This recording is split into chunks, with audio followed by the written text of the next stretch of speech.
Bonne année, maman. Maintenant, partez d'ici. Ces mots-là, je les ai entendus un soir de janvier 2025, devant une porte close, dans un immeuble haussmannien du 16e arrondissement de Paris.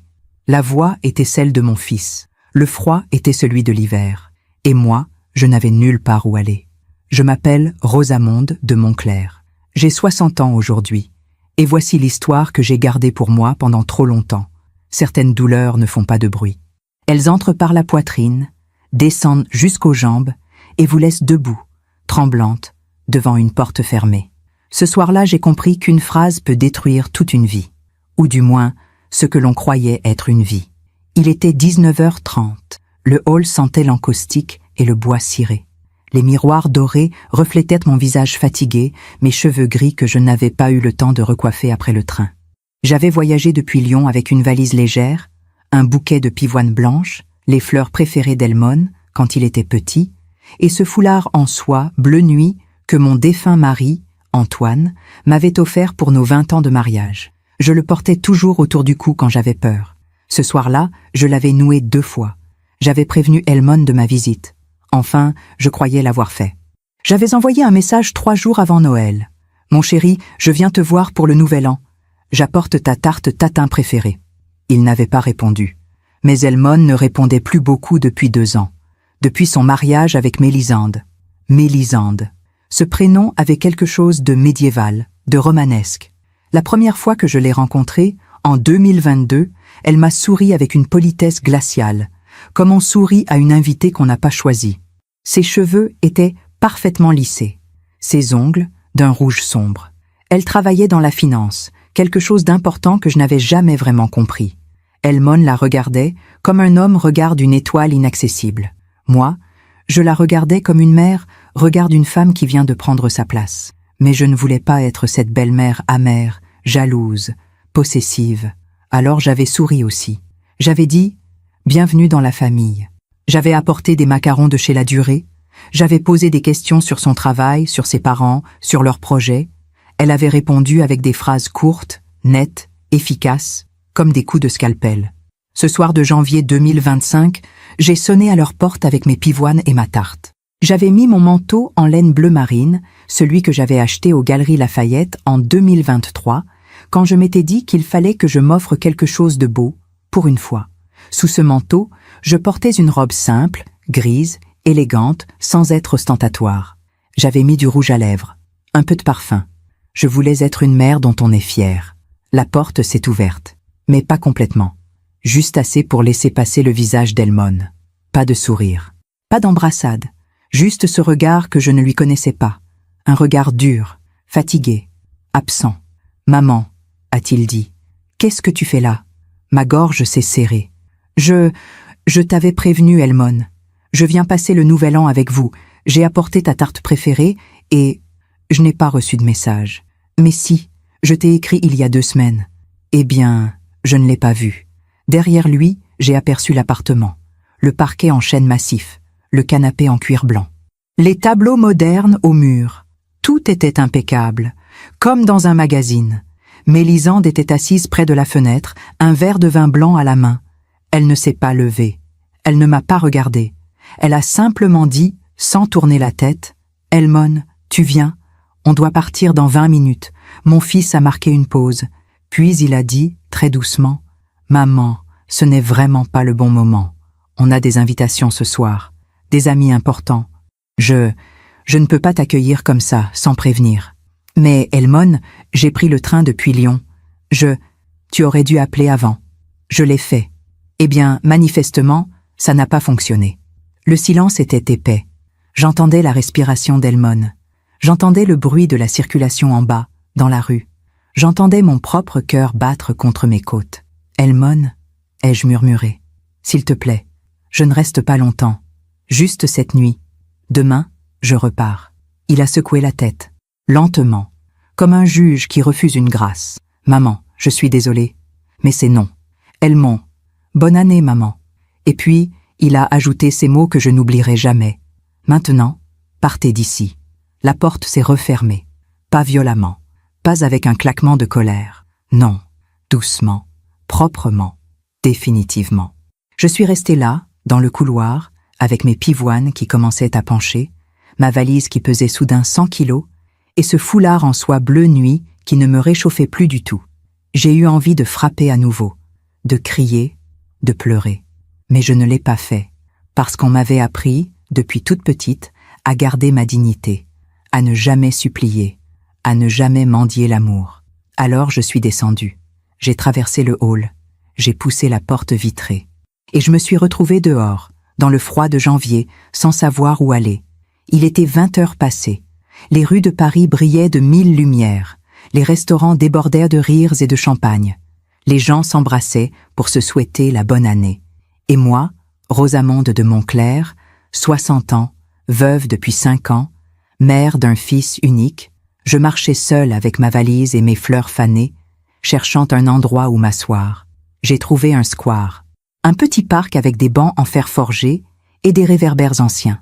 Il n'y avait personne, juste les arbres nus, le vent glacé et une fontaine éteinte au centre.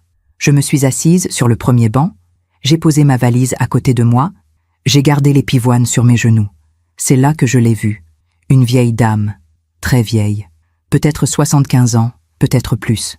Elle était assise sur le banc d'en face, recroquevillée sur elle-même, tremblante. Ses cheveux blancs étaient dénoués. Elle portait une robe noire usée, sans manteau, et ses pieds étaient nus, dans ce froid de janvier. Pieds nus. J'ai senti quelque chose se briser en moi, quelque chose de différent.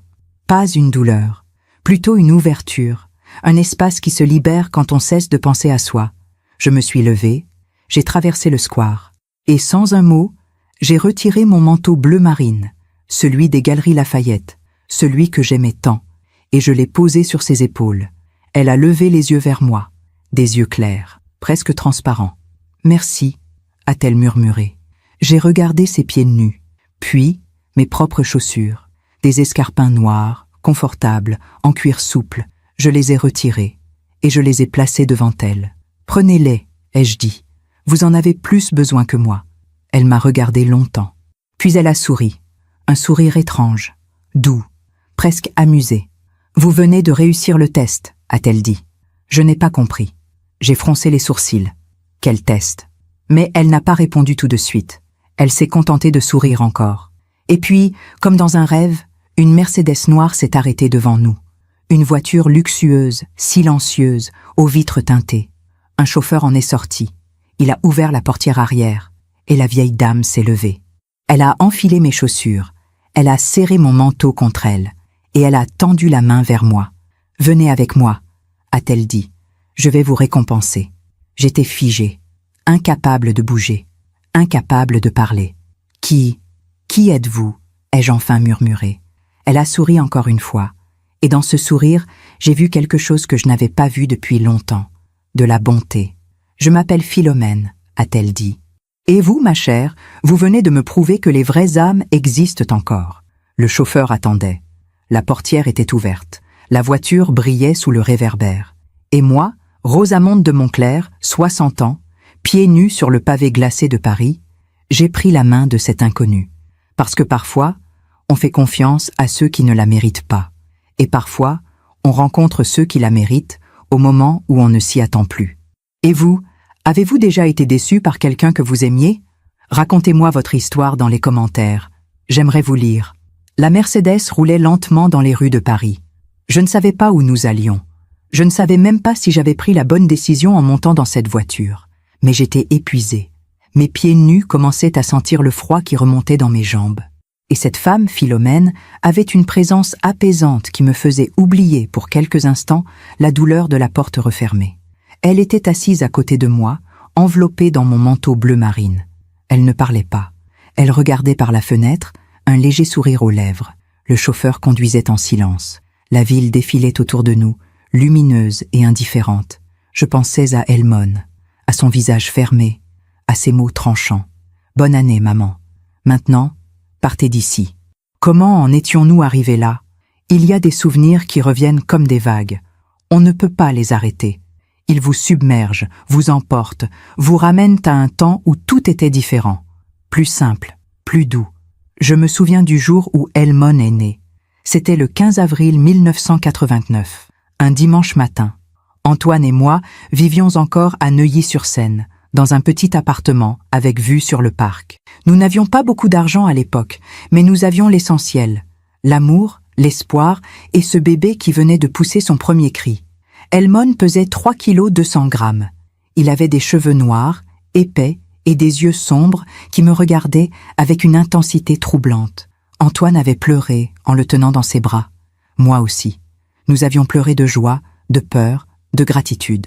Nous savions que nos vies venaient de changer pour toujours. Les premières années ont été merveilleuses. Elmon était un enfant curieux, intelligent, affectueux. Il aimait les histoires.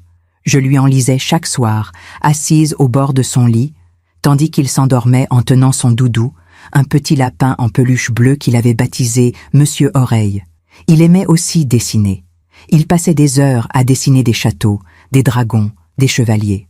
Il disait qu'un jour, il construirait une grande maison pour nous trois, avec un jardin immense et des arbres fruitiers. Antoine travaillait comme ingénieur chez Renault. Moi, j'étais professeur de littérature dans un lycée de Lyon. Nous avions déménagé là-bas en 1995, quand Antoine avait obtenu une promotion. Elmon avait 6 ans. Il avait pleuré en quittant Paris, mais il s'était adapté rapidement. Il avait trouvé de nouveaux amis. Il avait découvert les Alpes, la neige, les randonnées en montagne. Nous étions heureux, vraiment heureux. Je me souviens des dimanches où nous allions pique-niquer au bord du Rhône. Antoine préparait des sandwichs au jambon et au fromage. Moi, j'apportais une tarte aux pommes. Elmon courait dans l'herbe, attrapait des papillons, inventait des jeux, puis il revenait vers nous, essoufflé, les joues rouges, et il se blottissait contre moi en disant « Maman, tu es la plus belle maman du monde ». Ces mots-là, je les ai gardés longtemps dans mon cœur, comme des trésors, comme des preuves que j'existais, que j'étais aimée, que j'avais une place dans ce monde. Mais les enfants grandissent, ils deviennent des adolescents, puis des adultes, et parfois, ils oublient les pique-niques au bord du Rhône. Elmon a eu 14 ans en 2003. C'est à ce moment-là que tout a commencé à changer. Il était devenu plus distant, plus secret. Il passait des heures enfermé dans sa chambre, à jouer à des jeux vidéo ou à discuter avec des amis que je ne connaissais pas. Quand je lui demandais comment s'était passée sa journée, il répondait « Bien » et rien de plus. Antoine me disait de ne pas m'inquiéter, que c'était normal, que tous les adolescents traversaient cette phase. Mais moi, j'avais peur, peur de le perdre, peur qu'il ne m'aime plus. Alors, j'ai essayé de me rapprocher de lui. Je lui proposais d'aller au cinéma, de faire du shopping, de cuisiner ensemble. Parfois, il acceptait. Parfois, il refusait. Mais même quand il acceptait, j'avais l'impression qu'il n'était pas vraiment là, qu'il pensait à autre chose, qu'il attendait que le moment se termine. Et puis, il y a eu l'accident. C'était le 22 novembre 2019. Antoine est mort ce jour-là. Crise cardiaque, foudroyante. Il avait 58 ans. Il était en train de bricoler dans le garage. Il est tombé. Il n'a pas eu le temps de souffrir. C'est ce que les médecins m'ont dit. Mais moi, j'ai souffert pour 2. Elmon avait 30 ans à l'époque. Il vivait déjà à Paris. Il était revenu pour les funérailles. Il m'avait prise dans ses bras. Il avait pleuré. Il m'avait dit « Maman, je suis là. Tu n'es pas seule. » Mais après l'enterrement, il était reparti. Il avait sa vie, son travail, ses projets. Et moi, j'étais restée à Lyon, dans cette grande maison qui sentait encore le café du matin, les journaux d'Antoine, son eau de toilette. Les mois qui ont suivi ont été les plus difficiles de ma vie. Je me réveillais chaque matin en espérant que tout cela n'était qu'un cauchemar. Mais le lit à côté de moi était vide, la cuisine était silencieuse, et je devais continuer. Continuer à enseigner, continuer à sourire, continuer à faire semblant que j'allais bien. Elmon m'appelait 1 fois par semaine, parfois 2. Il me demandait si tout allait bien. Je répondais oui, toujours oui, parce que je ne voulais pas être un fardeau, parce que je ne voulais pas qu'il s'inquiète, parce que je voulais être une mère forte, digne, capable de gérer sa propre douleur. Mais la vérité, c'est que j'étais en train de me noyer, lentement, silencieusement. Et puis, en 2022, Elmon m'a annoncé qu'il allait se marier. J'étais heureuse pour lui. Vraiment heureuse. Je me suis dit que c'était un nouveau départ, que j'allais avoir une belle fille, peut-être, un jour, des petits-enfants, que la famille allait s'agrandir, que je ne serais plus seule. Elmon m'a présenté Mélisande au printemps. Nous nous sommes retrouvés dans un café près de l'Opéra Garnier. Elle portait un tailleur noir impeccable. Ses cheveux étaient tirés en arrière. Ses lèvres étaient d'un rouge sombre, parfaitement dessiné. Elle m'a tendu la main avec un sourire poli. « Enchantée, Rosamonde. Elmone m'a beaucoup parlé de vous. Je lui ai rendu son sourire. J'ai serré sa main. Elle était froide, sèche, comme une poignée de porte. Moi aussi, j'ai hâte de mieux vous connaître, ai-je dit. Nous avons commandé du thé. Nous avons parlé de choses banales. Le temps, les projets de mariage, le choix de la robe. Mélisande répondait avec précision, mais sans chaleur, comme si elle récitait un texte appris par cœur. Elmond, lui, la regardait avec adoration. Il buvait ses paroles. Il riait à ses remarques. Il semblait hypnotisé. À un moment, j'ai dit « Elmond m'a dit que vous travaillez dans la finance ?»« Oui, je suis directrice de portefeuille chez Rothschild & Co. C'est impressionnant. C'est exigeant surtout. Mais j'aime ce que je fais. Et vous avez de la famille à Paris ?» Elle a marqué une pause. Puis elle a dit d'un ton neutre « Mes parents sont décédés quand j'avais 20 ans. Je n'ai pas de frère ni de sœur. Je suis seule. » J'ai senti une pointe de compassion. Je suis désolée. Elle a haussé les épaules. C'est la vie. On apprend à se débrouiller. Elmond a posé sa main sur la sienne. Maintenant, elle a une famille, la nôtre. Mélisande a souri. Mais ce sourire ne montait pas jusqu'à ses yeux. Le mariage a eu lieu le 10 septembre 2022. Une cérémonie élégante, sobre, dans une mairie du 7e arrondissement. Puis un dîner dans un restaurant chic près de la Tour Eiffel. Il y avait une 50aine d'invités. La plupart étaient des collègues de Mélisande, quelques amis d'Elmond. Et moi, j'avais mis ma plus belle robe, une robe en soie bordeaux que j'avais achetée spécialement pour l'occasion. J'avais noué mon foulard bleu nuit autour de mon cou, pour me sentir proche d'Antoine, pour sentir qu'il était là, avec moi, en esprit. Pendant le dîner, j'ai observé Mélisande. Elle était parfaite, souriante, charmante. Elle saluait chaque invité avec grâce. Elle riait aux plaisanteries. Elle posait pour les photos. Mais quand personne ne la regardait, son visage redevenait neutre, froid, calculateur. À un moment, elle s'est approchée de moi. « Rosamonde, j'espère que vous passez une belle soirée. »« Oui, merci.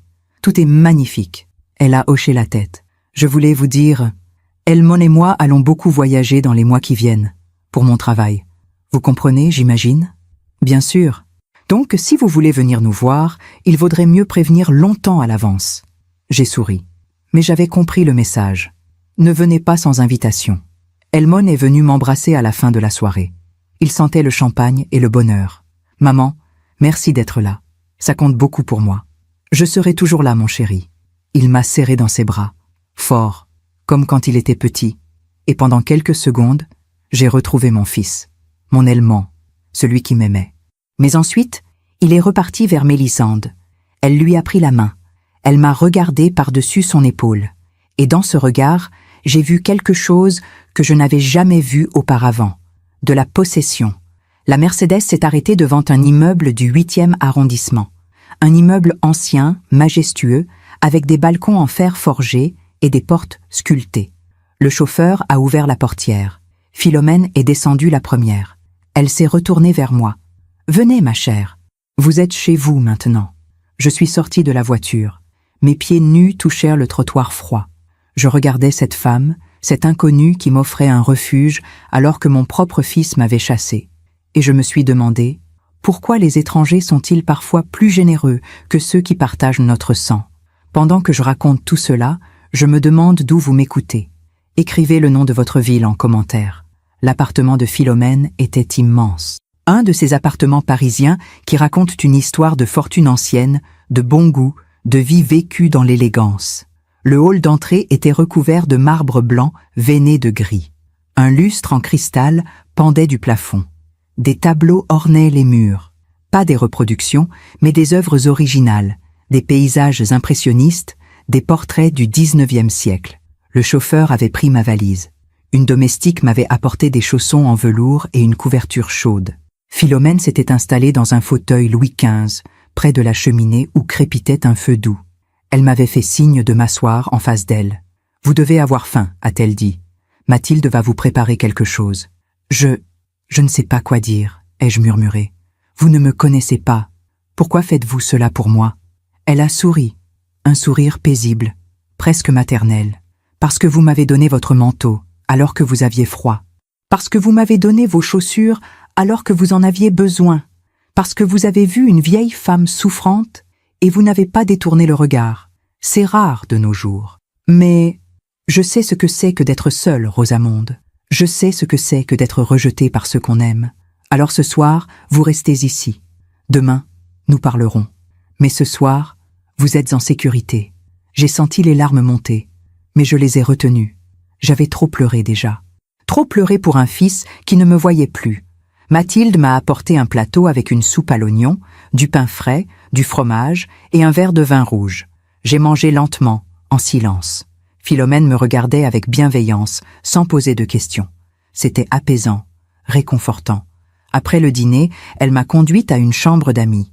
Une chambre spacieuse, avec un lit à baldaquin, des rideaux en soie et une vue sur les toits de Paris. Il y avait une salle de bain attenante, avec une baignoire ancienne et des serviettes moelleuses. Reposez-vous, ma chère. Demain est un autre jour. Elle a refermé la porte doucement.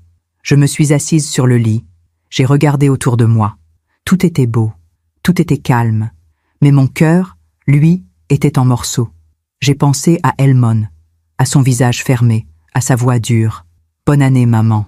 Maintenant, partez d'ici. » Comment en étions-nous arrivés là?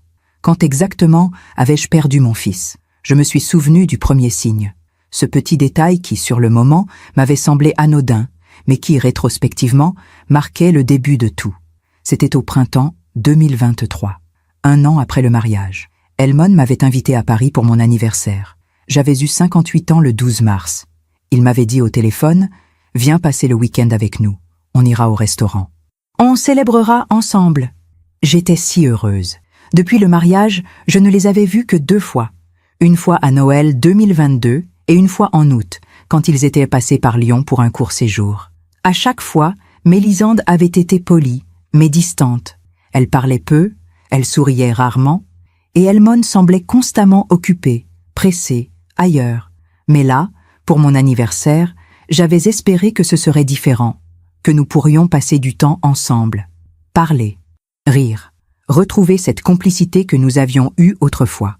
Je suis arrivée le vendredi soir, le 10 mars 2023. Elmone était venu me chercher à la gare de Lyon. Il m'avait embrassé rapidement, avait pris ma valise et nous étions montés dans sa voiture. Une Audi noire, neuve, élégante. Un cadeau de Mélisande pour leur premier anniversaire de mariage, m'avait-il expliqué. « Comment vas-tu, maman ?»« Bien, mon chéri. Et toi ? Le travail ? Intense. Mais ça va. Et Mélisande ? Elle va bien ? Elle travaille beaucoup aussi. » Nous avions roulé en silence pendant quelques minutes. Puis j'avais dit « J'ai hâte de passer ce week-end avec vous. Ça fait longtemps. » Il avait hoché la tête, mais il n'avait rien ajouté. Quand nous sommes arrivés à l'appartement, Mélisande était là. Elle portait un tailleur pantalon gris, impeccable. Ses cheveux étaient attachés en chignon. Elle m'a salué d'un bref sourire. « Bonsoir, Rosamonde. Bon anniversaire. »« Merci, Mélisande. C'est gentil de m'accueillir. Nous avons réservé une table demain soir dans un restaurant japonais. J'espère que vous aimez le sushi. »« Oui, beaucoup. »« Parfait. En attendant, installez-vous. Elmone va vous montrer votre chambre. » Elle avait dit « votre chambre » avec une légère insistance, comme pour bien marquer que j'étais une invitée, pas de la famille. Une invitée. La chambre était jolie, mais petite. Un lit simple, une commode, une fenêtre donnant sur une cour intérieure. Rien à voir avec les pièces spacieuses et lumineuses du reste de l'appartement. J'avais compris le message, mais je n'avais rien dit. J'avais souri. J'avais dit merci. Le lendemain, samedi, nous avions passé la journée ensemble. Enfin, pas vraiment ensemble. Mélisande avait dû aller travailler quelques heures. Elmone avait des courses à faire. Moi, j'étais restée dans l'appartement, à lire, à regarder par la fenêtre, à attendre. Le soir, nous sommes allés au restaurant. Un endroit chic, minimaliste, où chaque assiette ressemblait à une œuvre d'art. Nous avons commandé du saké, des sushis, des tempura. Mélisande parlait de son travail, de ses clients, de ses objectifs de carrière. Elmone l'écoutait avec admiration. Moi, j'essayais de participer à la conversation, mais je me sentais invisible, comme un meuble. À un moment, j'ai dit « Elmone, tu te souviens quand tu étais petit et que nous allions pique-niquer au bord du Rhône ?» Il a souri, mais c'était un sourire vague, distrait. « Oui, vaguement. Tu adorais courir dans l'herbe. Tu disais que tu voulais construire une grande maison pour nous. » Mélisande a levé les yeux vers moi. Un regard froid, presque agacé. C'est mignon, les souvenirs d'enfance. Mais Elmon a bien grandi depuis. J'ai senti une gifle invisible. Je n'ai rien répondu. J'ai baissé les yeux vers mon assiette. Elmon n'a rien dit non plus. Il a continué à manger, comme si de rien n'était. Plus tard, de retour à l'appartement, j'ai essayé de parler seul à seul avec lui. Mélisande était allée se coucher. Elmon regardait son téléphone, assis sur le canapé. « Elmon, ai-je dit doucement. Est-ce que tout va bien ? » ?»« Oui, pourquoi ? » ?»« Je ne sais pas.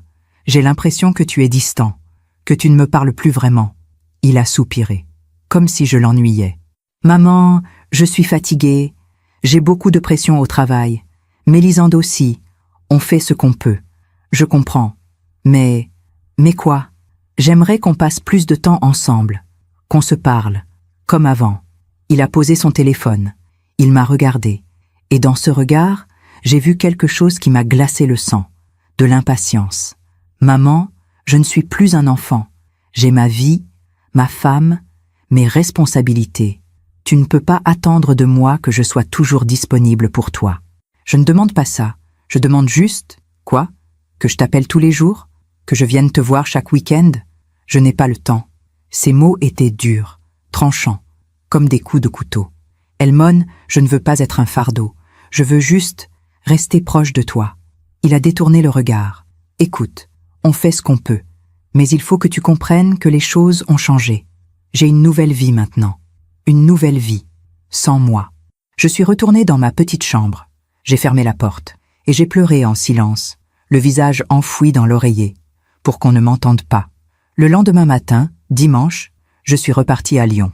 Elmon m'a raccompagnée à la gare. Nous avons à peine parlé pendant le trajet. Avant de descendre de la voiture, je lui ai dit « Je t'aime, mon chéri ». Il a hoché la tête. « Moi aussi, maman ». Mais ses yeux ne disaient pas la même chose. Les mois suivants, nos échanges sont devenus de plus en plus rares. Il ne répondait plus à mes messages. Il ne décrochait plus quand je l'appelais. Quand je réussissais enfin à lui parler, il était pressé, distrait, froid. À l'été 2023, je lui ai proposé de venir passer une semaine à Lyon. Il a refusé. Trop de travail, trop d'engagement, trop de tout. À l'automne, je lui ai demandé s'il venait pour Noël. Il a dit qu'ils avaient prévu de partir aux Maldives. Mélisande avait réservé un resort de luxe. C'était leur cadeau mutuel. Et moi, ai-je demandé, je passe Noël seule ? Maman, tu peux inviter des amis ou rejoindre des voisins. Tu n'es pas obligée d'être seule. Mais je l'étais. J'étais seule. Complètement seule. Noël 2023 a été le pire de ma vie. Pire encore que celui qui avait suivi la mort d'Antoine. Parce qu'au moins, après la mort d'Antoine, Elmon m'avait appelé. Il m'avait dit qu'il pensait à moi. Il m'avait envoyé des fleurs. Mais ce Noël-là, rien. Pas un message. Pas un appel. Juste le silence. Je me suis surprise à regarder mon téléphone toutes les heures, espérant voir son nom s'afficher. Mais rien ne venait. Le 26 décembre, j'ai craqué. Je lui ai envoyé un long message. Je lui ai dit combien je me sentais seule, combien je l'aimais, combien je voulais qu'on se rapproche à nouveau. Je lui ai dit que je ne comprenais pas ce qui s'était passé entre nous, mais que j'étais prête à faire des efforts, à changer, à être la mère dont il avait besoin. Il a répondu 2 jours plus tard. Un message court, sec. « Maman, arrête de dramatiser. Tout va bien. On se voit bientôt. Bonne année. Bonne année. » Ces mots-là, je les ai relus des dizaines de fois. Ils me semblaient creux, vides, comme une formule de politesse qu'on envoie à un collègue qu'on connaît à peine. Et puis, janvier 2024 est arrivé. J'avais pris ma retraite en décembre 2023, après 35 ans d'enseignement. J'avais pensé que ce serait libérateur, que j'aurais enfin du temps pour moi, pour voyager, pour lire, pour vivre. Mais au lieu de cela, je me suis retrouvée avec un vide immense. Un vide que rien ne pouvait remplir. Pas les livres, pas les promenades, pas les dîners avec les quelques amis qui me restaient. Je pensais à Elmon constamment. Je me demandais ce que j'avais fait de mal. Pourquoi il ne m'aimait plus? Pourquoi Mélisande semblait avoir pris toute la place dans son cœur? Un soir de février 2024, je suis tombée sur une photo d'eux sur les réseaux sociaux. Une photo prise aux Maldives. Ils étaient sur une plage, souriants, heureux. Mélisande portait un bikini blanc. Elmon la tenait par la taille. Ils regardaient le coucher de soleil. En légende, Mélisande avait écrit « Paradise with my love ». J'ai regardé cette photo longtemps, trop longtemps, et j'ai compris quelque chose. Je n'existais plus pour lui. Je n'étais qu'un souvenir, une ombre, une obligation qu'on reporte indéfiniment. J'ai fermé mon ordinateur, j'ai pris mon foulard bleu nuit, je l'ai serré contre ma poitrine, et j'ai pleuré. Encore. Les mois ont passé. Printemps, été, automne. Chaque jour ressemblait au précédent. Je vivais dans une sorte de brouillard. Je faisais semblant d'aller bien quand je croisais des connaissances. Mais la nuit, seule dans mon lit, je me posais toujours la même question. Quand exactement ai-je perdu mon fils? Et puis, décembre 2024 est arrivé. J'ai décidé de faire une dernière tentative, une dernière chance de renouer le lien, de me rapprocher de lui. Je lui ai envoyé un message le 15 décembre. Un message simple, direct. « Elmon, je viens te voir pour le nouvel an. J'apporte ta tarte tatin préférée. » Il n'a pas répondu, mais je suis venue quand même, parce que j'espérais, parce que j'aimais, parce que c'est ce que font les mères. Et lui, il a fermé la porte. Je me suis endormie cette nuit-là dans le lit de Philomène, épuisée, brisée, mais étrangement apaisée. Parce que pour la première fois depuis longtemps, quelqu'un m'avait vu, quelqu'un m'avait accueilli, quelqu'un m'avait dit « Vous êtes chez vous ». Et ce quelqu'un n'était pas mon fils. Je me suis réveillée le lendemain matin dans un lit qui n'était pas le mien, dans une ville qui ne m'appartenait pas, avec un sentiment étrange, mélange de honte et de gratitude. Les draps sentaient la lavande. La lumière du jour filtrait à travers les rideaux en soie. J'entendais le bruit lointain de la circulation parisienne, amorti par les doubles vitrages. Pendant quelques secondes, j'ai oublié où j'étais. Puis tout m'est revenu. La porte refermée, le banc glacé, Philomène. Cette femme mystérieuse qui m'avait recueilli comme on recueille un oiseau blessé. On a frappé doucement à la porte. « Madame Rosamonde, c'est Mathilde. Je vous apporte le petit déjeuner. Entrez, s'il vous plaît. » La domestique est entrée avec un plateau. Du café fumant, des croissants encore chauds, de la confiture de fraises, du beurre frais. Elle a posé le tout sur la table près de la fenêtre et m'a souri. « Madame Philomène vous attend dans le salon quand vous serez prête. Prenez votre temps. » « Merci, Mathilde. » Elle est sortie en refermant la porte avec délicatesse. J'ai bu mon café lentement. J'ai regardé Paris par la fenêtre.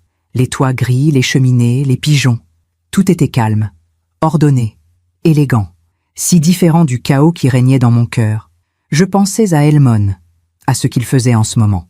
Est-ce qu'il pensait à moi? Est-ce qu'il regrettait de m'avoir chassé? Ou est-ce qu'il avait déjà oublié, repris sa vie comme si rien ne s'était passé? Je me suis habillée avec les vêtements que j'avais dans ma valise. Une jupe en laine grise, un chemisier blanc, mon foulard bleu nuit. J'ai essayé de me recoiffer, de me donner une apparence présentable. Mais mon reflet dans le miroir me renvoyait l'image d'une femme fatiguée, vieillie, perdue. Quand je suis descendue au salon, Philomène était assise près de la cheminée, vêtue d'un élégant ensemble en cachemire beige. Ses cheveux blancs étaient recoiffés en chignon. Elle lisait un livre qu'elle a posé en me voyant. « Bonjour ma chère, avez-vous bien dormi ?»« Oui, merci, mieux que je ne l'aurais imaginé. » Elle m'a fait signe de m'asseoir. Nous avons à parler, vous et moi. Je me suis installée dans le fauteuil en face d'elle. Mon cœur battait un peu plus vite. J'avais peur qu'elle me demande de partir, qu'elle me dise que son hospitalité avait des limites. Mais au lieu de cela, elle a dit « Racontez-moi votre histoire, Rosamonde.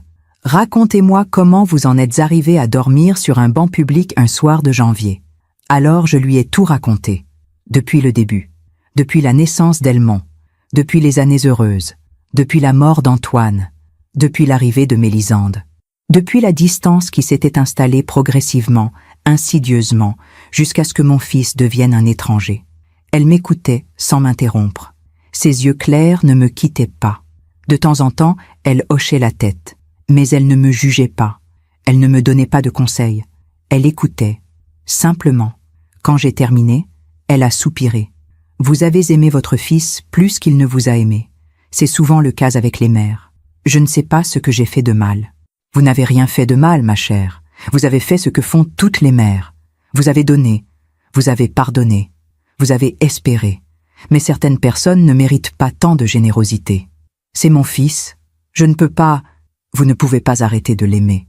Je sais, mais vous pouvez arrêter de vous détruire pour lui. Ces mots résonnaient en moi comme une vérité que je refusais d'entendre depuis trop longtemps. Que dois-je faire maintenant? Elle s'est levée. Elle a marché jusqu'à la fenêtre. Elle regardait Paris avec un air songeur. Vous allez rester ici, le temps qu'il faudra. Vous allez reprendre des forces, retrouver votre dignité. Et ensuite, nous verrons. Je ne peux pas abuser de votre gentillesse. Elle s'est retournée vers moi. Rosamonde, j'ai 75 ans. Je suis veuve depuis 15 ans. Je n'ai pas d'enfant, pas de famille, juste de l'argent et une grande maison vide. Vous m'avez donné votre manteau quand vous n'aviez rien. Laissez-moi vous donner un toit quand vous en avez besoin. J'ai senti les larmes monter à nouveau. Mais cette fois, c'était différent. Ce n'était pas de la tristesse, c'était de la reconnaissance. Merci, ai-je murmuré. Merci infiniment. Les jours suivants se sont écoulés dans une douceur étrange. Je vivais dans cet appartement somptueux comme dans un rêve. Philomène me faisait visiter Paris.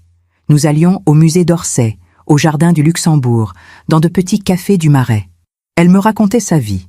Son mari, Henri, un industriel qui avait fait fortune dans le textile. Leur mariage en 1968. Leur amour profond, mais sans enfant. La mort d'Henri en 2009, emportée par un cancer foudroyant. Après sa mort, j'ai pensé que ma vie était finie.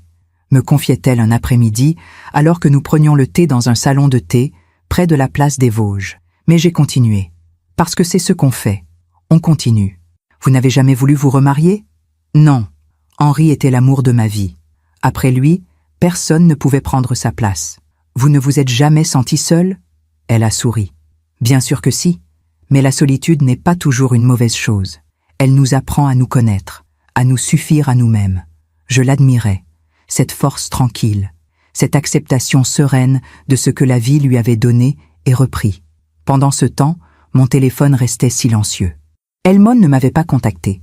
Pas un message, pas un appel, rien, comme si je n'existais plus. Au début, je vérifiais mon téléphone toutes les heures, puis toutes les 2 heures, puis je me suis forcée à ne le regarder qu'une fois par jour. Mais chaque fois, c'était la même déception. Rien. Un soir, début janvier 2025, environ 1 semaine après mon arrivée chez Philomène, j'ai craqué. J'ai envoyé un message à Helmone. « Mon chéri, je suis désolée si je t'ai dérangé l'autre soir. Je ne voulais pas m'imposer. J'espère que tu vas bien. Je t'aime. Maman. » J'ai attendu une réponse. 1 heure, 2 heures, rien. Le lendemain matin, toujours rien. Le surlendemain, enfin, mon téléphone a vibré. Mon cœur a bondi. J'ai ouvert le message. « Tout va bien. Merci. » 4 mots. Froid. Impersonnel.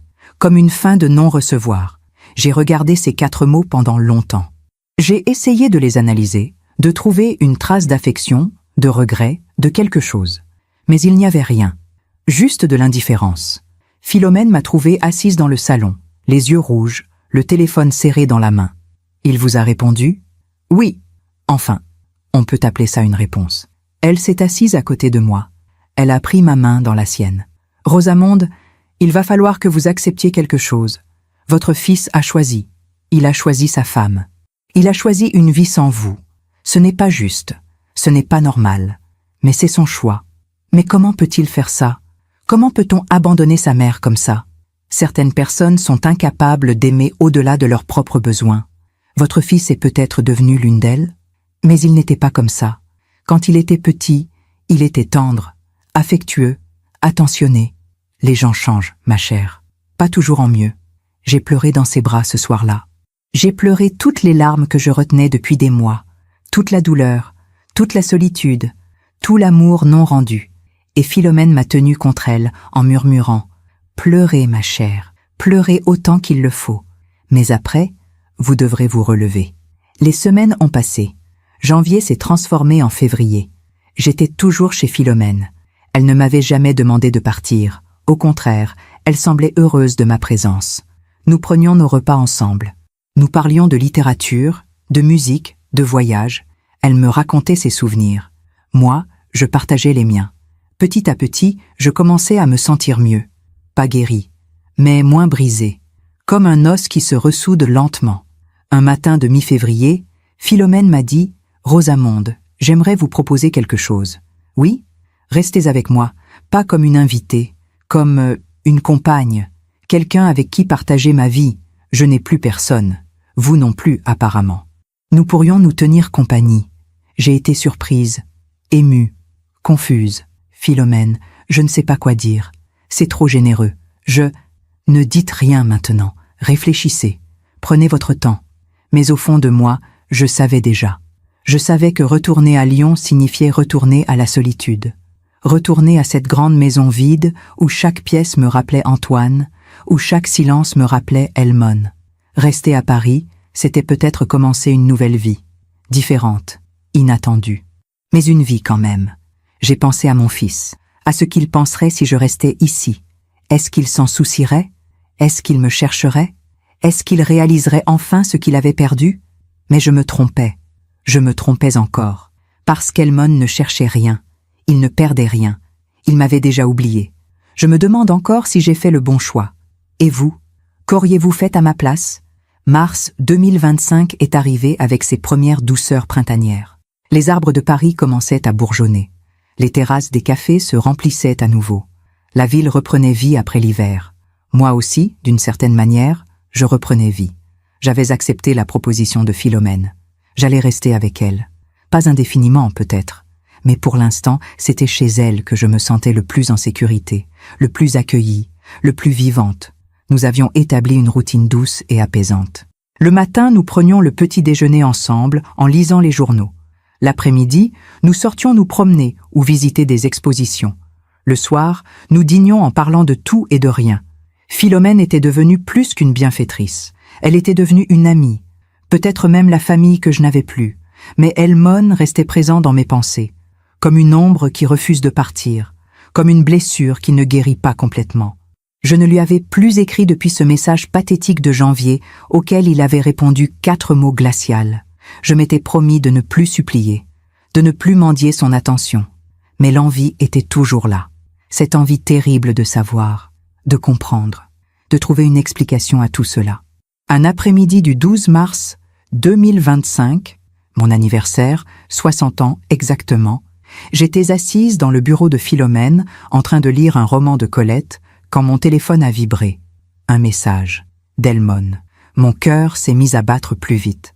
J'ai ouvert le message avec des mains tremblantes. « Bon anniversaire, maman ». 3 mots, toujours aussi froids, toujours aussi impersonnels. Mais c'était quelque chose. C'était une preuve qu'il se souvenait, qu'il n'avait pas complètement effacé mon existence. J'ai fixé l'écran pendant de longues minutes. Devais-je répondre? Et si oui, que dire? Finalement, j'ai écrit « Merci, mon chéri. J'espère que tu vas bien. Je pense à toi. » J'ai envoyé le message, puis j'ai attendu. 1 heure, 2 heures, rien.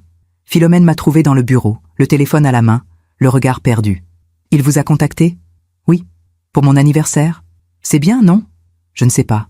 C'est tellement vide. Comme une obligation qu'il coche sur une liste. » Elle s'est assise en face de moi. « Rosamonde, je vais vous dire quelque chose que vous ne voulez peut-être pas entendre. Mais il le faut. » « Quoi? Votre fils ne reviendra pas. Pas tant que cette femme sera dans sa vie. Elle a pris le contrôle. Elle l'a éloigné de vous. Et tant qu'il sera sous son influence, vous n'existerez plus pour lui. Mais Philomène, Mélisande n'est quand même pas un monstre. Elle est juste... Juste quoi? Juste possessive? Juste manipulatrice? Juste jalouse de votre relation avec votre fils? J'ai baissé les yeux. Parce qu'au fond de moi, je savais qu'elle avait raison. Depuis le début, Mélisande avait construit un mur entre Elmone et moi, subtilement, progressivement, mais efficacement. Vous pensez vraiment que c'est elle qui... J'en suis certaine. J'ai connu des femmes comme elle. Des femmes qui ne supportent pas que leur mari ait d'autres attachements. Qui veulent être le centre absolu de son monde. Et pour cela, elles éliminent tout ce qui pourrait faire de l'ombre. Y compris une mère aimante. Ces mots résonnaient en moi. Je repensais à tous ces petits détails que j'avais ignorés. Ces remarques acerbes, ces regards froids, cette manière qu'avait Mélisande de toujours s'interposer entre Elmone et moi lors de nos rares rencontres. Mais pourquoi Elmone se laisse-t-il faire? Parce qu'il est faible, ma chère, ou parce qu'il est aveuglé? Ou peut-être les deux. Ce soir-là, Philomène a organisé un petit dîner d'anniversaire pour moi. Juste nous deux, dans la salle à manger élégante de son appartement. Mathilde avait préparé un magnifique repas. Il y avait même un gâteau avec 60 bougies. « Faites un vœu », a dit Philomène en souriant. J'ai fermé les yeux. J'ai pensé à Elmon. Et j'ai souhaité qu'un jour il se réveille, qu'il réalise ce qu'il avait perdu, qu'il revienne vers moi. Puis j'ai soufflé les bougies. Philomène m'a tendu un paquet joliment emballé. Joyeux anniversaire, Rosamonde. J'ai ouvert le paquet avec précaution. C'était un châle en cachemire, d'un bleu profond qui rappelait mon foulard en soie. Il est magnifique, ai-je murmuré, pour remplacer le manteau que vous m'avez donné, et pour vous rappeler que vous méritez d'être entouré de beauté et de douceur. J'ai été submergé par l'émotion. Cette femme, cette étrangère rencontrée sur un banc glacé, me traitait mieux que mon propre fils. Philomène, je ne sais pas comment vous remercier pour tout ce que vous faites pour moi. Vous n'avez pas à me remercier. Vous êtes devenue précieuse à mes yeux. Et j'ai une proposition à vous faire. Une autre proposition? Elle a souri. Je vieillis, Rosamonde. J'ai 75 ans. Ma santé est encore bonne, mais qui sait pour combien de temps? Je n'ai personne pour hériter de ce que j'ai construit avec Henri. Personne à qui léguer cet appartement, ces biens, cet argent. Philomène, laissez-moi finir. Je voudrais que vous soyez mon héritière, que tout ceci vous revienne quand je ne serai plus là. J'ai été choquée, stupéfaite. Mais c'est impossible. Nous nous connaissons à peine. Vous avez sûrement de la famille, des neveux, des nièces. Je n'ai personne, absolument personne. Mes parents sont morts depuis longtemps. J'étais fille unique, Henri aussi. Nous n'avons jamais eu d'enfant. Je suis seule au monde, jusqu'à ce que vous entriez dans ma vie. Mais Philomène, je ne peux pas accepter. C'est trop. C'est ma décision. Et je l'ai déjà prise. Mon notaire préparera les documents. Vous êtes mon héritière, Rosamonde. Que cela vous plaise ou non. J'ai pleuré cette nuit-là. Mais pour la première fois depuis longtemps, ce n'était pas de tristesse. C'était de gratitude, de reconnaissance, d'émerveillement face à la bonté inattendue de la vie. Les semaines suivantes ont été paisibles. Avril 2025 s'est installé avec ses journées lumineuses. Philomène et moi avions nos habitudes, nos promenades, nos conversations, notre complicité grandissante. Mais un événement est venu troubler cette tranquillité. C'était le 23 avril. Nous revenions d'une exposition au musée Rodin. Nous marchions lentement le long de la Seine, profitant du soleil printanier. Philomène s'était arrêtée pour acheter des fleurs à un vendeur ambulant quand j'ai entendu une voix que je connaissais trop bien. « Maman ?» Je me suis retournée, et je l'ai vu. Elmon. Il était là, à quelques mètres de moi, sur le trottoir. Il portait un costume sombre. Il avait maigri. Ses traits étaient tirés. À côté de lui se tenait Mélisande, élégante dans un tailleur noir, ses cheveux parfaitement coiffés, son rouge à lèvres impeccable. Mon cœur s'est arrêté. Puis il s'est remis à battre, violemment, douloureusement. « Elmon » ai-je murmuré. Il s'est approché, lentement, comme s'il hésitait. Mélisande le suivait, une expression indéchiffrable sur le visage. « Qu'est-ce que tu fais à Paris ?» a-t-il demandé. « J'habite ici maintenant. »« Tu habites ici ? Depuis quand ?»« Depuis janvier. » Il a froncé les sourcils. « Depuis janvier ? Mais où ? Avec qui ?» Philomène s'est approchée de nous. Elle tenait son bouquet de tulipes roses. Elle m'a regardé avec inquiétude. « Rosamonde ? Tout va bien ?» Elmon a regardé Philomène. Puis moi, puis Philomène à nouveau. « Qui est cette dame ?» C'est Philomène. Une amie. Je vis chez elle. Mélisande a pris la parole pour la première fois. Sa voix était froide, presque accusatrice. « Vous vivez chez une inconnue ? Mais pourquoi ?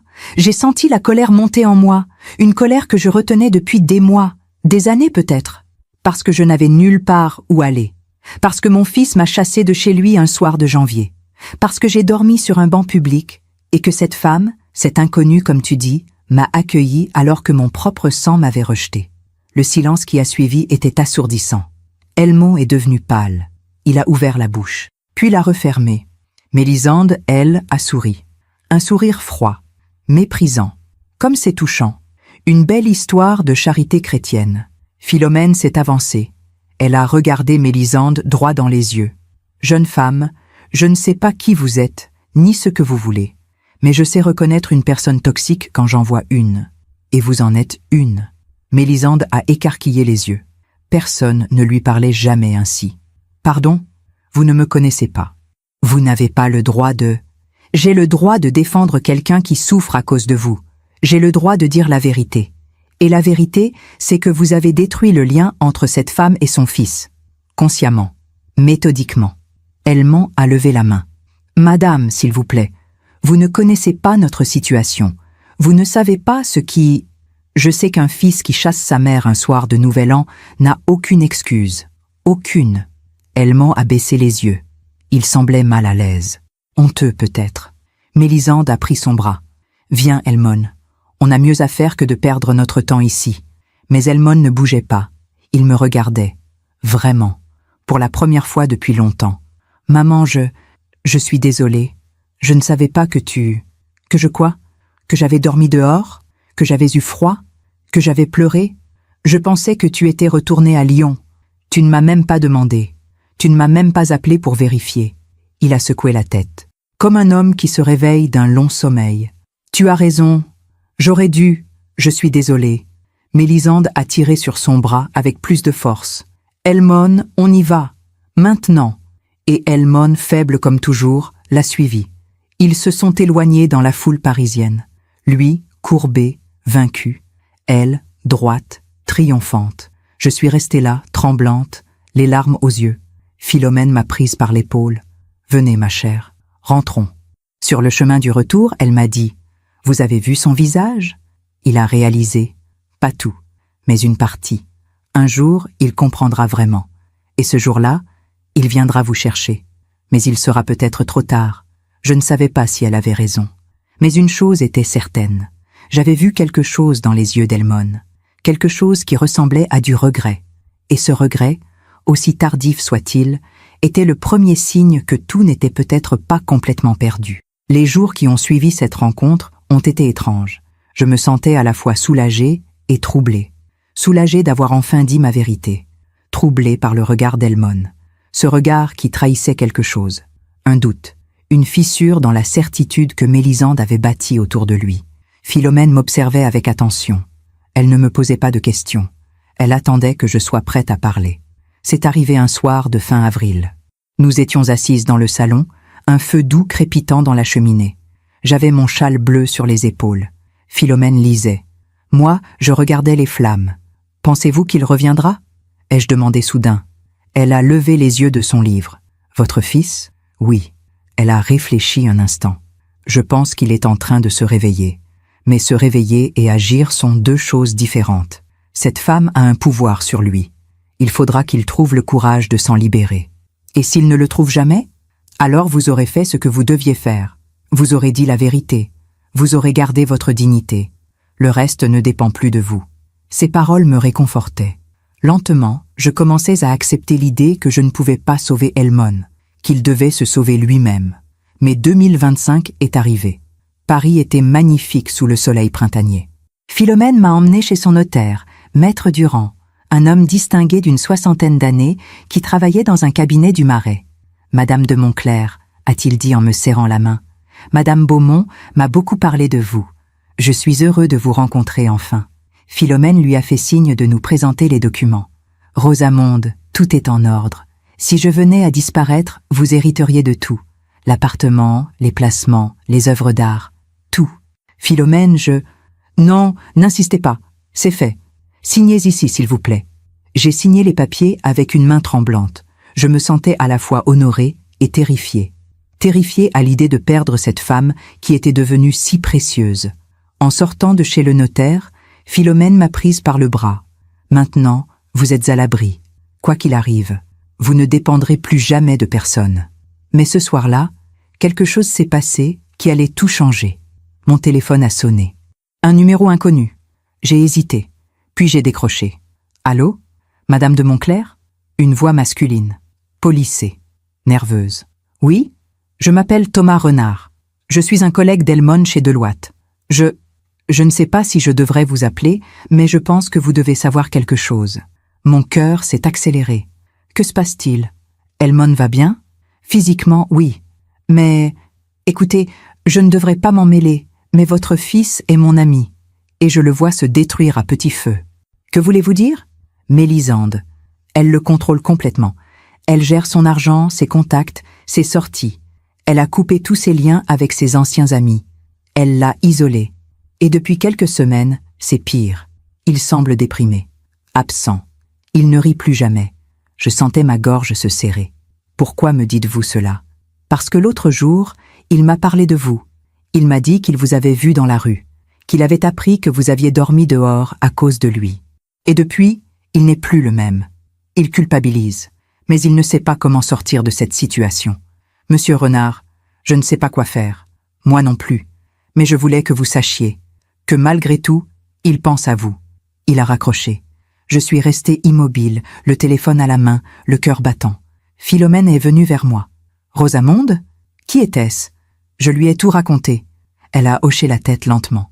Voilà, la vérité commence à émerger. Mais elle ne suffira pas. Il faudra qu'il agisse. Les semaines ont passé. Juin est arrivé. Toujours aucune nouvelle d'Elmone.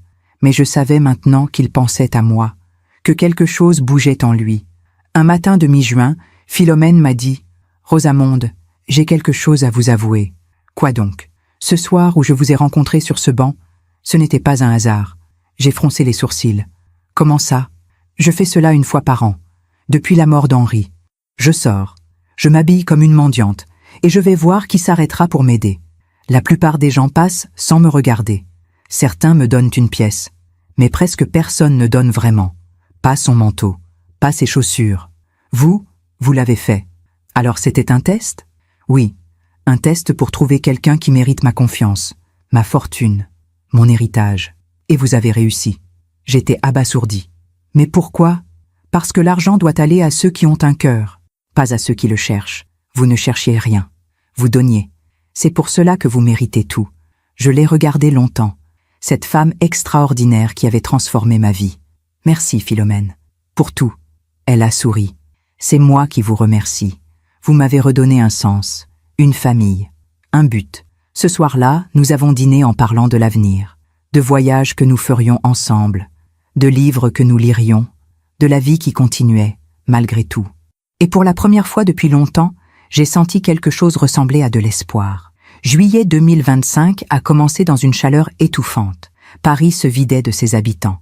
Les vacances d'été poussèrent les Parisiens vers les côtes, les montagnes, l'ailleurs. Philomène et moi avions décidé de rester. Nous aimions la ville déserte, ses rues calmes, ses cafés moins bondés. C'était le 14 juillet, le jour de la fête nationale. Nous regardions les feux d'artifice depuis le balcon de l'appartement quand mon téléphone a sonné. Elmone. J'ai fixé l'écran, pétrifié. Philomène m'a regardé. « Répondez », a-t-elle dit doucement. J'ai décroché. « Allô? Maman, c'est moi. » Sa voix était différente, brisée, fatiguée. « Elmone, comment vas-tu? Je peux venir te voir? Maintenant? Maintenant? Mais il est 22 heures. S'il te plaît, maman, j'ai besoin de te parler. » Quelque chose dans sa voix m'a fait céder. « D'accord, je t'envoie l'adresse. » 1 heure plus tard, il était là, debout dans le salon de Philomène, amaigri, les traits tirés, les yeux rouges. Il portait un jean et un pull simple, pas le costume impeccable habituel. Philomène nous a laissés seuls. Elle s'est retirée discrètement dans sa chambre. Elmone est restée debout, les mains dans les poches, incapable de me regarder en face. « Maman, je suis désolée. Tellement désolée. »« Pourquoi, Elmone? »« Pour tout. Pour janvier. Pour ces 2 dernières années. Pour t'avoir abandonnée. » Les larmes ont commencé à couler sur ses joues. Je ne sais pas ce qui m'est arrivé. Je ne sais pas comment j'en suis arrivée là. Mais depuis que je t'ai vue dans la rue en avril, je ne dors plus. Je ne pense qu'à ça, à ce que je t'ai fait. Je suis restée assise, immobile. Une partie de moi voulait le prendre dans mes bras. L'autre voulait qu'il souffre encore un peu, qu'il comprenne vraiment. Thomas m'a dit qu'il t'avait appelé. Il n'aurait pas dû, mais je suis content qu'il l'ait fait. Il s'inquiète pour toi. Tout le monde s'inquiète, sauf moi. Je n'ai pas vu ce qui se passait. Je ne voulais pas voir. Et Mélisande, son visage s'est durci. Mélisande est... elle est... Il s'est effondré sur le canapé, la tête entre les mains. Elle me contrôle, maman. Elle contrôle tout. Mes finances, mes contacts, mes décisions. Au début, je trouvais ça rassurant. Elle était si organisée, si efficace. Mais maintenant, je me sens prisonnier. Je ne peux plus respirer. Pourquoi ne la quittes-tu pas? J'ai peur. Elle connaît des gens importants. Elle a accès à tous mes comptes. Si je la quitte, elle peut me détruire professionnellement. Elle me l'a dit. Elle t'a menacé? Il a hoché la tête. La semaine dernière, quand je lui ai dit que je voulais te revoir. Elle a dit que si je te revoyais, Elle raconterait des mensonges sur moi à mon entreprise, qu'elle me ferait licencier. Mon cœur se serrait. Mon fils était devenu l'otage de sa propre femme. « Elmone, tu dois partir, tu dois la quitter. » « Je sais. Mais comment ? Elle a tout. L'appartement est à son nom, les économies sont sur ses comptes. Je n'ai rien. Tu as ta dignité, tu as ta liberté. C'est plus précieux que tout l'argent du monde. » Il m'a regardé, vraiment regardé. Et pour la première fois depuis des années, j'ai retrouvé mon fils, celui que j'avais élevé, celui qui savait distinguer le bien du mal. Tu as raison. Je vais partir. Dès demain. Où iras-tu ? Je ne sais pas. Mais je ne peux plus rester avec elle. Je me suis levée. Je me suis approchée de lui et je l'ai pris dans mes bras. Il a pleuré contre mon épaule, comme quand il était petit, comme quand il avait besoin de sa mère. « Je suis là, mon chéri. Tu peux venir ici. Philomène acceptera. Je ne veux pas abuser. Tu n'abuses pas. Tu reviens à la maison. Nous avons parlé jusqu'à 3 heures du matin. » Il m'a tout raconté. Comment Mélisande l'avait séduit, comment elle l'avait progressivement isolé, comment elle critiquait chacune de mes tentatives de contact, comment elle lui disait que j'étais envahissante, manipulatrice, toxique. Et tu l'as cru? Oui, parce que je voulais lui plaire, parce que j'avais peur de la perdre. Mais en voulant la garder, c'est toi que j'ai perdu. Avant de partir, il m'a serré dans ses bras une dernière fois. Je reviens demain, avec mes affaires. Si Philomène accepte, elle acceptera, j'en suis certaine. Le lendemain matin, j'ai tout raconté à Philomène. Elle a écouté attentivement. Bien sûr qu'il peut venir ici. Nous avons assez de place. Et ce garçon a besoin de se reconstruire loin de cette femme. Mais Elmone n'est jamais venue. Le 15 juillet au soir, j'ai reçu un message. « Maman, je suis désolée. Je ne peux pas. Elle a menacé de ruiner ma carrière. Je ne peux pas prendre ce risque. Pardonne-moi. » Mon cœur s'est brisé. Encore une fois. Philomène a lu le message par-dessus mon épaule. Il a choisi la sécurité plutôt que la liberté. C'est triste, mais c'est son choix. Il a peur. Je sais, mais tant qu'il choisira la peur, il restera prisonnier. J'ai pleuré cette nuit-là. Non pas de colère, mais de tristesse. Tristesse pour mon fils, qui n'avait pas trouvé le courage de se libérer. Mais quelque chose en moi avait changé. Je ne voulais plus supplier. Je ne voulais plus attendre. J'avais fait ma part. J'avais ouvert la porte. C'était à lui maintenant de franchir le seuil. Et s'il ne le faisait jamais, je survivrais. Parce que j'avais appris quelque chose de précieux. On peut aimer quelqu'un et le laisser partir quand même. Août 2025 a été un mois de transformation silencieuse. Après le message d'Elmone, j'ai pris une décision. Je ne l'appellerai plus. Je ne lui écrirai plus. Je ne courais plus après lui. S'il voulait me retrouver, il savait où j'étais. Mais je ne m'en dirai plus son amour. Philomène m'a soutenue dans cette décision. Vous faites ce qui est juste, Rosamonde. Vous lui avez tendu la main. Il l'a refusée. Maintenant, vous devez vivre pour vous. Et c'est ce que j'ai fait. J'ai commencé à donner des cours de littérature bénévole dans une association du Marais. Des jeunes immigrés qui voulaient apprendre le français. Enseigner à nouveau m'a redonné un sens, une utilité, une joie que j'avais oubliée. Philomène m'a inscrite dans un club de lecture où nous rencontrions d'autres femmes cultivées. Nous parlions de Proust, de Colette, de Marguerite Yourcenar. J'ai retrouvé le plaisir de la conversation intellectuelle. Nous avons voyagé aussi. Une semaine en Normandie, quelques jours en Bourgogne. Des escapades courtes mais précieuses qui me faisaient redécouvrir la beauté du monde. Et lentement, très lentement, je guérissais. Un matin de fin août, Philomène m'a appelé dans son bureau. Elle avait l'air fatiguée, plus pâle que d'habitude. « Rosamonde, il faut que je vous dise quelque chose. Vous allez bien? Vous semblez épuisée. Je suis vieille, ma chère. C'est normal. Philomène, asseyez-vous, s'il vous plaît. » Je me suis assise, inquiète. J'ai été voir mon médecin la semaine dernière, pour des examens de routine. Il y a quelque chose. Au cœur. Rien de grave pour l'instant. Mais à mon âge, on ne sait jamais. Mon sang s'est glacé. Non. Vous allez vous soigner. Vous allez... Je vais faire ce qu'il faut, oui. Mais je voulais que vous sachiez. Parce que si quelque chose m'arrive, vous devez être prête. Tout vous reviendra. L'appartement, l'argent, tout. C'est signé. C'est officiel. Philomène, arrêtez. Vous allez vivre encore longtemps. Elle a souri. Ce sourire doux et sage que je connaissais maintenant si bien. Peut-être, peut-être pas. Mais ce que je veux vous dire, c'est ceci. Vous m'avez sauvé autant que je vous ai sauvé. Vous m'avez donné une raison de me lever le matin. Une famille, une fille, en quelque sorte. Et pour cela, je vous serai éternellement reconnaissante. J'ai pleuré. Elle m'a prise dans ses bras. Ne pleurez pas, ma chère. Profitez de chaque jour. C'est tout ce qu'on peut faire. Septembre est arrivé.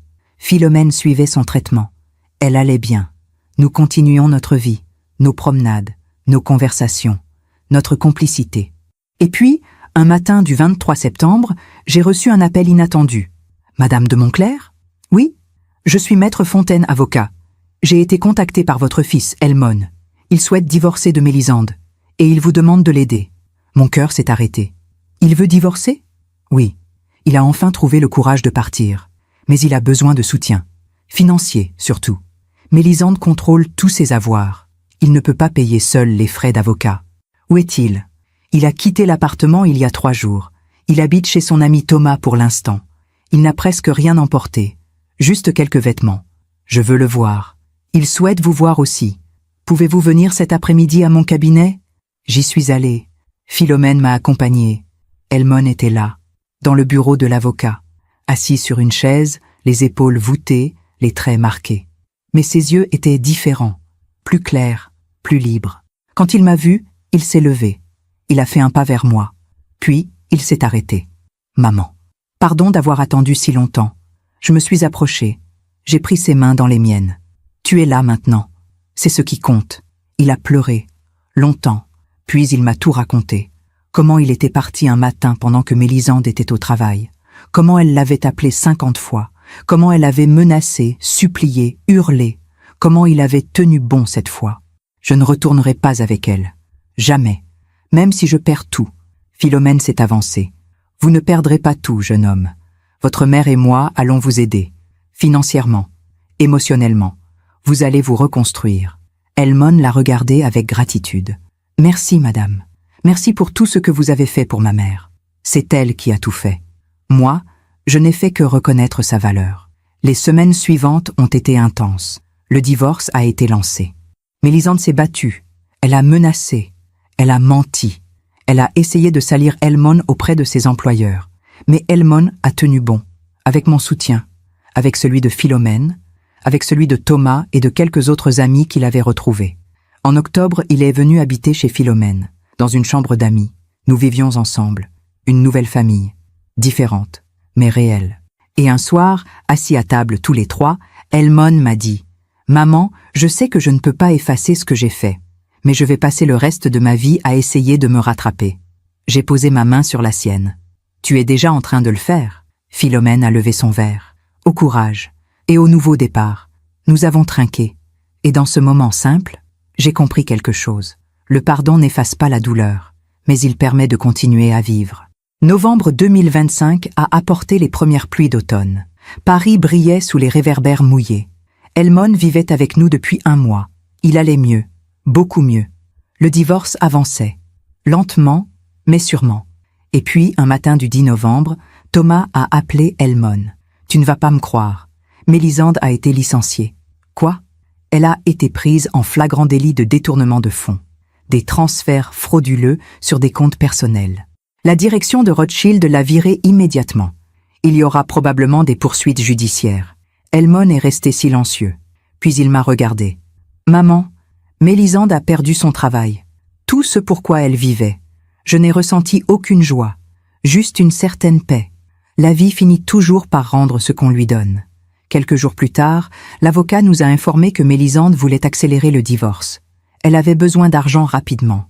Elle acceptait de restituer la moitié des biens d'Elmon sans contestation.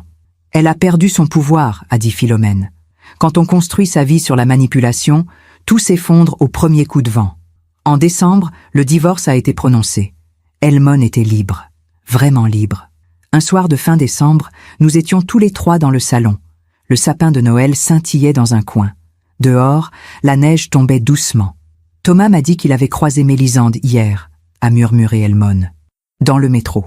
Elle était seule. Elle avait l'air perdue, vieillie, brisée. Tu as de la peine pour elle ? Il a réfléchi. Un peu, mais surtout, j'ai de la pitié. Elle a tout eu. et elle a tout perdu parce qu'elle ne savait pas s'aimer. Philomène a hoché la tête. C'est la plus grande des solitudes, celle qu'on se crée soi-même.